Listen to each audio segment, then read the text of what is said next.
మరొక వ్యక్తి కూడా పూర్తి మద్దతుగా నిలుస్తున్నారు. ఆయన ఎవరో కాదు, ప్రముఖ రాజకీయ విశ్లేషకులు ప్రొఫెసర్ నాగేశ్వర్ గారు. వారు కూడా మన డిబేట్ చూస్తూ లైన్లోకి వచ్చారు. వారితో కూడా ఒకసారి మాట్లాడదాం. నాగేశ్వర్ గారు, రఘునందన్ గారు అంటే జనరల్గా అధికార పార్టీ ఒకటి చేస్తే విపక్షం దాన్ని తప్పుపడుతూనే ఉంటుంది. అయితే ఇప్పుడు ఇక్కడ రంగనాథ్ రేవంత్ రెడ్డి చేస్తున్న దాన్ని రఘునందన్ పూర్తి స్థాయిలో సమర్థిస్తున్నారు, మద్దతిస్తున్నారు.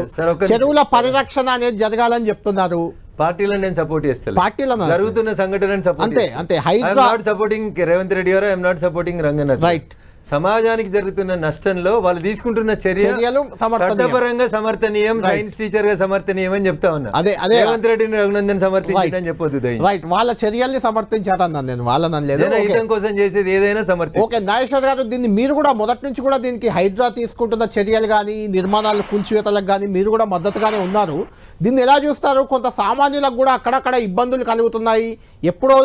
ఎవరో నిర్మించారు, బిల్డర్ వాళ్ళకి అమ్మేశారు, వెళ్ళిపోయారు. వాళ్ళవి కూడా కొన్ని కూలిపోయినట్లు మనకు సమాచారం అయితే అందుతుంది మొన్న గతంలో కూడా. దీన్ని ఎలా చూస్తారు? మొత్తానికి హైడ్రా పనితీరు ఎలా ఉంది? చెరువుల రక్షణకు రేవంత్ రెడ్డి సర్కార్ తీసుకుంటున్న చర్యల్ని మీరు ఎలా సమర్థిస్తున్నారా, ఎలా చూస్తున్నారు దీన్ని? ఇప్పుడు మీరు అన్నట్లు ఇక్కడ ఈ పలానా ముఖ్యమంత్రి, పలానా ప్రభుత్వమా, పలానా పార్టీ అని కాదు, సమాజానికి హితమైనప్పుడు ఎవరైనా సమర్థించాలి. ఇప్పుడు నరేంద్ర మోడీ ఉక్రెయిన్ కు పోయాడు. భారతదేశంలో ఏ రాజకీయ పార్టీ వ్యతిరేకానికి అందరూ సమర్థించాల్సిందే కదా. మన దేశ ప్రధాని ఉక్రెయిన్ పోతే బంగ్లాదేశ్ పరిణామాల విషయంలో అన్ని పార్టీలు సమర్థించాయి కదా. అందువల్ల ఇలా ప్రతిదానికి రాజకీయంగా చూడాల్సిన అవసరం లేదు. హైదరాబాద్ నగరాన్ని సిటీ ఆఫ్ లేక్స్ అనేవాళ్ళు, సరస్సుల నగరం అనేవారు. ఇవాళ నగరంలో వచ్చినటువంటి అడ్డగోలు నిర్మాణాల వల్ల, ఆక్రమణల వల్ల ఇవాళ చెరువులు, ప్రగతి నగర్ చెరువు, కాప్రా చెరువు, మీకు మీర్పేట్ చెరువు, హుస్సేన్ సాగర్ చెరువు, ఈ చెరువులన్నీ కూడా ఇవాళ సర్వనాశనం అయిపోయాయి కదా, కాలుష్య చెరువులుగా మారిపోయాయి. ఇవాళ హైదరాబాద్ లో మీరు పేర్లు వినండి, జాంబాగ్, బాగ్లింగంపల్లి, ముషీరాబాద్, ముదుంజాయి మార్కెట్, ఇవన్నీ ఏంటి ఒకప్పుడు ఇవన్నీ తోటలు. ఆ బాగ్ అనే పేర్లోనే ఉంది కదా తోట అని. అలాంటి ఒక నగరాన్ని నాశనం చేశారు. నాశనం చేసి ఏమవుతుంది? ప్రపంచవ్యాప్తంగా అనుభవం ఉంది మనకు. అలకనంద నది తీరంలోకి వచ్చి నిర్మాణాలు చేపట్టి ఇష్టం వచ్చినట్టుగా నిర్మాణాలు చేస్తే ఏం జరిగింది? కేదార్నాథ్ ఫ్లడ్స్ వచ్చాయి. వాయనాడులో ఇష్టం వచ్చినట్టుగా నిర్మాణాలు జరిపితే ఏం జరిగింది? భయంకరమైన ల్యాండ్ ఫ్లడ్స్ వచ్చాయి. ఇవాళ నేషనల్ డిజాస్టర్ మేనేజ్మెంట్ అథారిటీ చెప్తోంది అర్బన్ ఫ్లడింగ్ ఎందుకు వస్తోంది?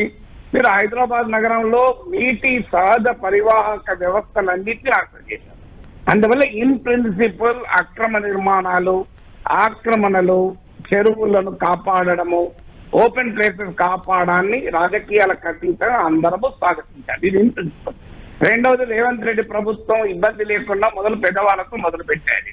నేను కోరుకునేది ఫాస్ట్ గా చెప్పాలంటే 4 అంశాలు. ఒకటి, ఈ ఆక్రమణలు ఖచ్చితంగా ముందు బడాబాబులు, పెద్దలు, రాజకీయ ప్రముఖులు, వ్యాపార ప్రముఖులు, సినీ ప్రముఖులు వీళ్ళే ఉంటే కూల్చివేయడం ద్వారా సామాన్యుడికి విశ్వాసం పెరుగుతుంది, చట్టం పైన నమ్మకం పెరుగుతుంది. 2, రాజకీయ వివక్షకు తావు లేకుండా ఏ పార్టీ అయినా కూల్చాలి. మీరు గమనించండి, ముందు దాన నాగేందర్ వ్యతిరేకత వ్యక్తం చేశాడు. శాస్త్రీపురం ఏరియాలో నాకు గుర్తున్న వరకు అది ఓవైసీ ఉండే ఏరియా. సో అక్కడ కూడా చేశారు కదా. రాజకీయాలకు అతీతంగా ఏ పార్టీ నాయకులు అనే సంబంధం లేకుండా చట్టాన్ని ఉల్లంఘించడం చేయాలి. 3వది, పేదవారు, మధ్య తరగతి వ్యవస్థలో ఉన్న లోపాల వల్ల, రియల్ ఎస్టేట్ బిల్డర్ల మోసాల వల్ల ఈ దశాబ్దాల క్రితము తమ కష్టార్జితం పెట్టి కట్టుకొని ఉన్న చోట దానికి ఎలా పరిష్కారం, మానవీయంగా ఎలా పరిష్కారం చూపాలి? వారికి పునరావాసం కల్పిస్తావా? కొన్ని ఇబ్బంది లేని చోట వాళ్ళని ఎలో చేస్తావా? దీనికి ఏదో ఒక విధానాన్ని రూపొందించాలి. నీకు వేల సంఖ్యలో ప్రజలనైతే రోడ్డు మీద పడేయలేవు కనుక, సో వారిని అభివృద్ధి పేరిట జన విధ్వంసం కూడా చేయలేవు. అదే సమయంలో అభివృద్ధి పేరిట పర్యావరణ విధ్వంసాన్ని జరుగుతుంటే చూస్తూ ఊరుకోలేవు. సో అందువల్ల ఎన్విరాన్మెంట్ ను, డెవలప్మెంట్ ను బ్యాలెన్స్ చేస్తూనే డెవలప్మెంట్ ను, హ్యూమన్ అప్రోచ్ ను కూడా కొంత బ్యాలెన్స్ చేసి దానికి ఎలా పరిష్కారం చూడాలి. ఇది తాత్కాలికంగా గతంలో అయ్యప్ప సొసైటీ దగ్గర 2 గోడలు కూలగొట్టి, అలాగే పద్మాల మీకు కన్వెన్షన్ చిన్నగా పగలగొట్టి, తర్వాత మళ్ళీ ఏం జరిగిందో మనందరికీ తెలుసు ఏం జరిగిందని.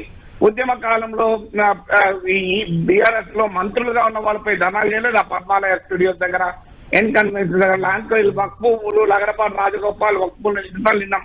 మళ్ళీ ఈ 10 ఏళ్లలో వక్ఫు లేదు, భూమి లేదు, లగడపాటు లేదు కదా.